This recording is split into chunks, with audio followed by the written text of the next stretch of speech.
Most founders are stuck between two extremes. They either do everything themselves or they dump everything on someone else and they hope it works out. And those are both really disaster situations. One burns you out and the other one blows things up. Real delegation isn't letting go, it's leadership with structure. And so here's the trap. You finally get overwhelmed, so you throw things off your plate, but without context, clarity, or accountability. And that's abdication. You didn't delegate, you abandoned the outcome. And when it fails, you tell yourself, see, nobody else can do it like me. So you take it all back, and the cycle repeats itself. And so delegation works when you build three things. First, it's clarity. You got to define what good looks like. The second thing is competence. You got to train the person to deliver it. And third, it's confidence. Step back, review results, and let them own it. That's how you transfer ownership, not just tasks. Ownership creates freedom. Tasks create chaos. And here's where the structure comes in.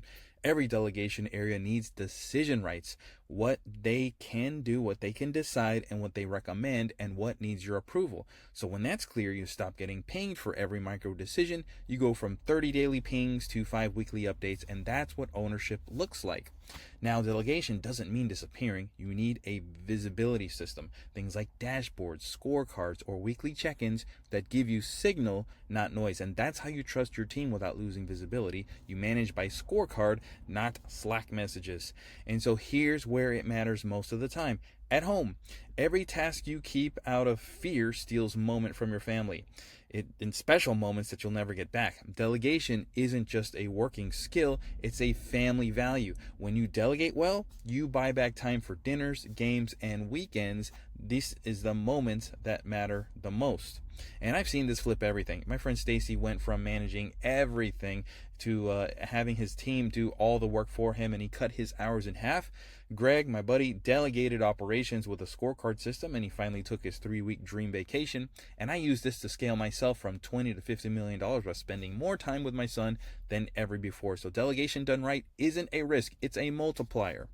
And so when you delegate well, you're not just freeing up your time, you're building leaders. And that's the real legacy. People who can thrive without you at work and at home. And that's why I wrote this book, Buy Back Time Formula, because delegation done wrong traps you, but done right, it gives you back your life. And it's how you build freedom, presence, and legacy all at once. So start here, buybackttimeformula.com/YT book. It's free, just pay shipping. Once you apply one of these strategies, you're going to be hooked for life, and you're going to want to buy back your time for everything, especially your family. So go get the book, and I'll see you on the inside.